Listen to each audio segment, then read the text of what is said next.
आप पे आक्रमण किया मगर आप पीछे नहीं हटे। మీరు ఎన్ని కష్టాలున్నా కాంగ్రెస్ పార్టీని సమర్థించిండ్రు, కాంగ్రెస్ పార్టీ కోసం కొట్లాడిండ్రు। तो इसलिए आपका बहुत बहुत धन्यवाद। ఇందుకోసమే మీ అందరికీ నా ధన్యవాదాలు తెలియజేస్తాను। तेलंगाना एक सपना था। తెలంగాణ ఒక స్వప్నం, తెలంగాణ ఒక స్వప్నంగా ఉండేది। गरीबों का सपना, किसानों का सपना, मजदूरों का सपना, कमजोर लोगों का सपना।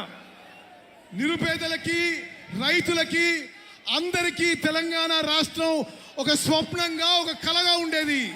और 9 साल के लिए टीआरएस ने इस सपने को कुचलने का काम किया। 9 ఏళ్ల పాటు టిఆర్ఎస్ ప్రభుత్వం ఈ కళని ధ్వంసం చేసింది, నాశనం చేసింది।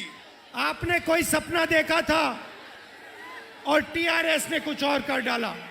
మీ కళ ఒకటి ఉండే, టిఆర్ఎస్ పార్టీ దానికి వ్యతిరేకంగా చేసింది। और अब टीआरएस पार्टी ने अपना नाम बदल दिया। ఇప్పుడు టిఆర్ఎస్ పార్టీ వాళ్ళ పేరే మార్చుకున్నారు। नया नाम लाए हैं बीआरएस। టిఆర్ఎస్ కి కొత్త పేరు బిఆర్ఎస్। मतलब बीजेपी रिश्तेदार समिति। బిఆర్ఎస్ అంటే బీజేపీ రిశ్తేదార్ సమితి, బీజేపీకి బంధువుల పార్టీ। चीफ मिनिस्टर सोचते हैं कि वो तेलंगाना के राजा हैं। ముఖ్యమంత్రి కేసీఆర్ తెలంగాణకి ఒక రాజుగా భావిస్తుంటాడు। कि तेलंगाना उनकी जागीर है, उनकी है। తెలంగాణ ఒక జాగీర్ అని అనుకుంటాడు। जो जमीन इंदिरा अम्मा ने और कांग्रेस पार्टी ने दलितों को, आदिवासियों को, गरीब लोगों को दी, वो जमीन टीआरएस वापस ले रहा है।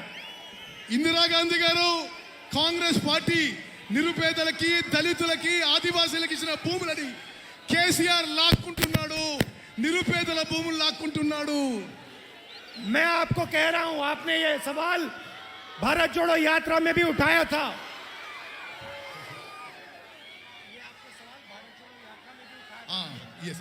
ఈ భూముల విషయం భారత్ జోడో యాత్రలో కూడా మీరు నా దృష్టికి తీసుకొచ్చిండ్రు।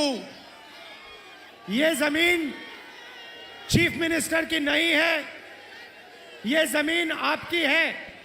ఈ భూములు ముఖ్యమంత్రివి కావు, ఈ భూములు మీవి। ये आपका हक है और ये जमीन जो आपकी है वो कांग्रेस पार्टी आपके हवाले करेगी। ఈ భూములు మీ హక్కు, కాంగ్రెస్ పార్టీ ఈ భూములకి మీకు హక్కు కల్పించిందని చెప్పి మనవిస్తాను। भ्रष्टाचार में आपके चीफ मिनिस्टर ने कोई कमी नहीं छोड़ी। అవినీతిలో ముఖ్యమంత్రి ఏది చాలా చాలా చాలా అవినీతి తోసుకున్నాడు। कलेश्वरम प्रोजेक्ट में 1 लाख करोड़ रुपए उन्होंने लिया, छीना। కాళేశ్వరం ప్రాజెక్ట్ లో 1,00,000 కోట్ల రూపాయలు అవినీతి జరిగింది। धरनी पोर्टल के बारे में आपने मुझे भारत जोड़ो यात्रा के समय समझाया। ధరణి విషయం, ధరణి భూముల విషయం నేను భారత్ జోడో యాత్ర చేసినప్పుడు మీరందరూ నాకు చెప్పారు कि चीफ मिनिस्टर आपकी जमीन किस प्रकार से छीनते हैं। ధరణి ద్వారా ముఖ్యమంత్రి ఏ విధంగా భూములు దోచుకుంటున్నాడో మీరు నాకు చెప్పారు। मिशन ककटिया में उन्हें जबरदस्त भ्रष्टाचार किया। మిషన్ భగీరథలో 1,000 కోట్లు దోచుకున్నారు। समाज के हर सेक्टर को, हर सेक्टर से उन्होंने कुछ ना कुछ चोरी किया है। సమాజంలో అన్ని రంగాల నుంచి ముఖ్యమంత్రి కేసీఆర్ గారు దోచుకున్నారు। किसानों से, दलितों से, आदिवासियों से, युवाओं से, सबसे आपके चीफ मिनिस्टर ने धन छीना है। రైతుల నుంచి, దళితుల నుంచి, ఆదివాసుల నుంచి, సమాజంలో అన్ని వర్గాల నుంచి కూడా ముఖ్యమంత్రి కేసీఆర్ గారు దోచుకున్నాడు। हमने पार्लियामेंट में बीजेपी के खिलाफ हम खड़े हुए। भैया बात करो। पार्लियामेंट में कांग्रेस पार्टी बीजेपी के खिलाफ खड़ी रही। పార్లమెంట్ లో కాంగ్రెస్ పార్టీ బీజేపీకి వ్యతిరేకంగా పోరాడుతుంది. मगर टीआरएस और आपके चीफ मिनिस्टर ने बीजेपी की बी टीम का काम किया. పార్లమెంట్ లో మీ ముఖ్యమంత్రి టిఆర్ఎస్ పార్టీ బీజేపీకి బి టీమ్ గా పనిచేసిండ్రు. जब हमने किसान बिल का मुद्दा उठाया तो पार्लियामेंट में टीआरएस ने बीजेपी की पूरी मदद की. రైతుల బిల్లు, ఫార్మర్స్ బిల్లు పార్లమెంట్ లో కాంగ్రెస్ పార్టీ వ్యతిరేకించింది. టిఆర్ఎస్ పార్టీ బీజేపీకి మద్దతు పలికింది. जो भी नरेंद्र मोदी जी चाहते हैं आपके चीफ मिनिस्टर उनके लिए कर देते हैं.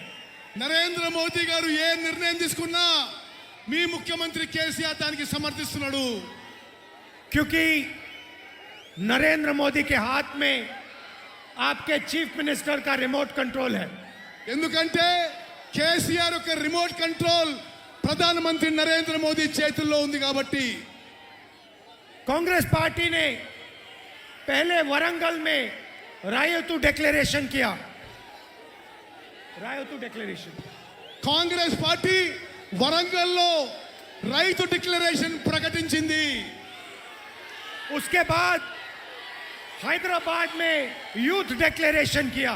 దాని తర్వాత హైదరాబాద్ లో యూత్ డిక్లరేషన్ ప్రకటించిండ్రు. और आज एक आपके लिए एक ऐतिहासिक कदम उठा रहे हैं. ఇది ఒక చారిత్రాత్మక ముందడుగని చెప్పి మనం చేస్తున్నాను. చేయూత वायदा చేయూత చేయూత 4,000 रुपए हर महीने सीनियर सिटीजन्स विधवाओं के लिए पेंशन 4,000. ఒక చాలా చారిత్రాత్మక విషయం నేను ప్రకటిస్తున్నా. పెద్దలకి, విధవులకి, వయసులో పెద్ద మనుషులకి పెన్షన్ 4,000 రూపాయలు ప్రకటిస్తున్నాను. ये एक और कदम है गरीबों की मदद करने का. ఇది నిరుపేదలకి సాయం చేయడానికి మరో ముందడుగు. और दूसरी बात, जो पोडू जमीन है, पोडू लैंड, वो हम आदिवासी भाइयों को देंगे. మేము వచ్చిన తర్వాత ఆదివాసులకి పోడు భూములు మొత్తం కూడా ఇవ్వడం జరుగుతుంది. कुछ महीने पहले हम कर्नाटक में चुनाव लड़े. కొన్ని నెలల క్రితం కర్ణాటకలో ఎలక్షన్ జరిగినాయి. उधर भी एक भ्रष्ट सरकार थी. అక్కడ కూడా ఒక అవినీతి ప్రభుత్వం ఉండింది. गरीब विरोधी सरकार थी. నిరుపేదల వ్యతిరేక ప్రభుత్వం అది. कांग्रेस पार्टी ने उस सरकार को परे कर दिया, हरा दिया.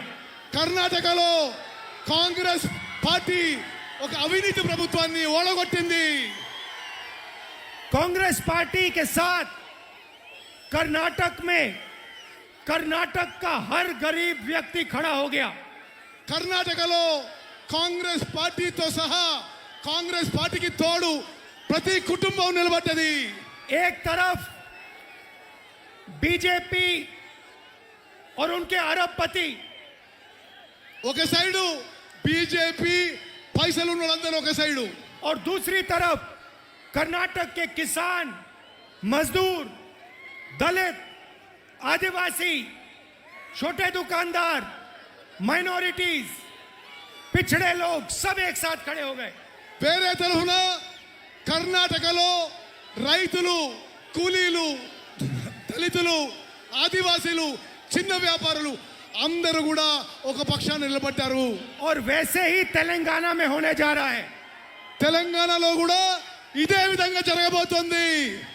एक तरफ आपके चीफ मिनिस्टर, उनका परिवार और उनके 10-15 अरबपति मित्र, ఒక పక్షాన ముఖ్యమంత్రి, ఆయన కుటుంబ సభ్యులు, వాళ్ళ వ్యాపారవేత్తలు, కాంట్రాక్టర్ల దోస్తులు, और दूसरी तरफ तेलंगाना के सब गरीब लोग, दलित, आदिवासी, पिछड़े, माइनॉरिटीज, छोटे दुकानदार, किसान, मजदूर.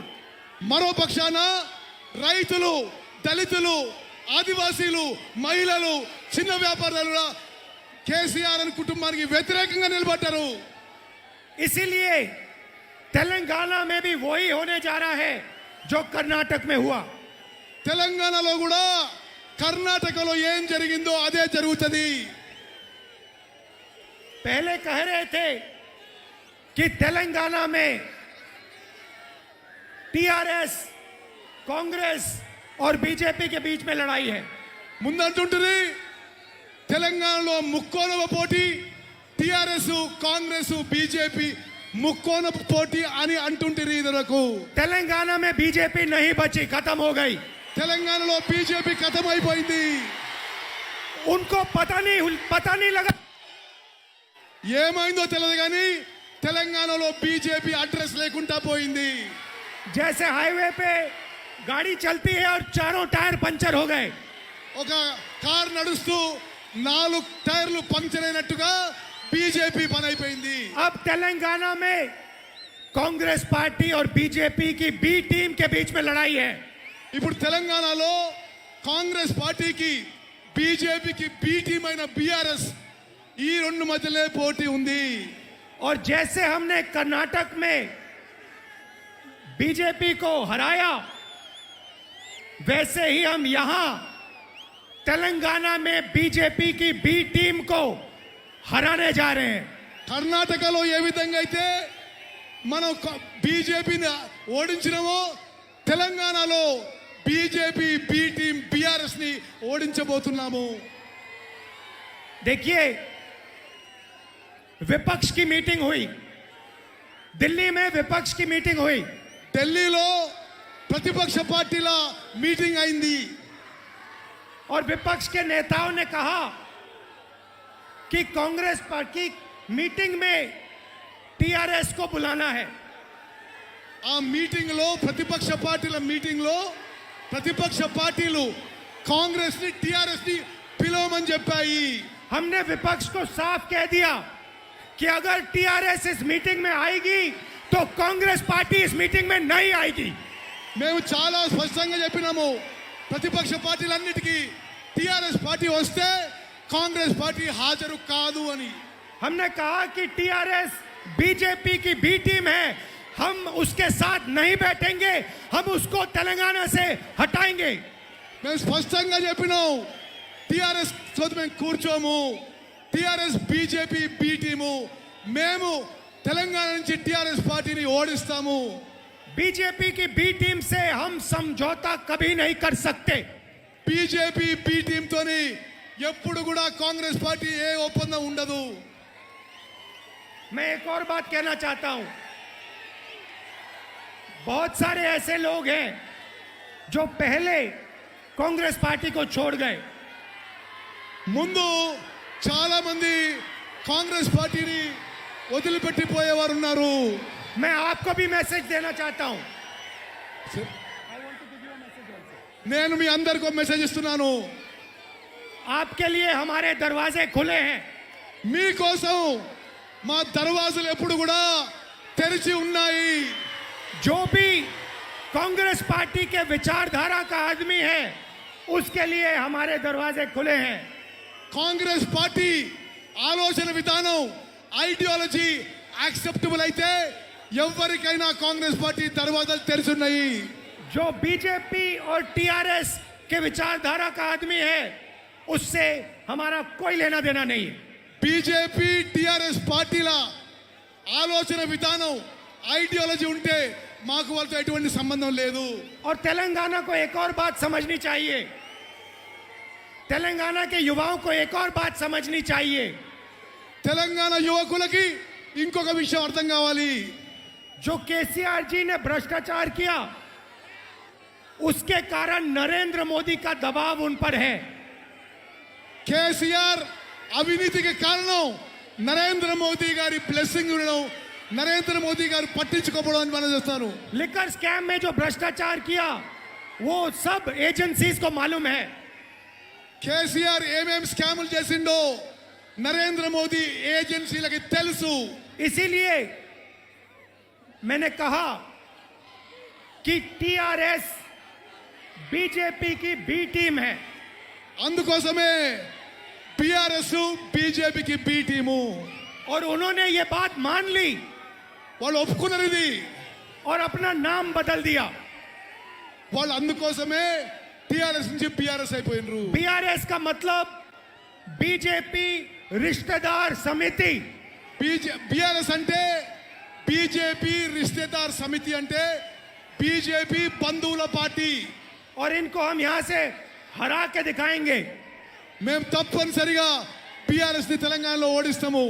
कांग्रेस पार्टी के कार्यकर्ताओं से कहना चाहता हूं, आप हमारी रीढ़ की हड्डी हो. కాంగ్రెస్ కార్యకర్తలకి నేను సభాముఖం చేస్తున్నారు, మీరు మా వెన్నుముక. और आप टीआरएस को बहुत आसानी से हरा सकते हो.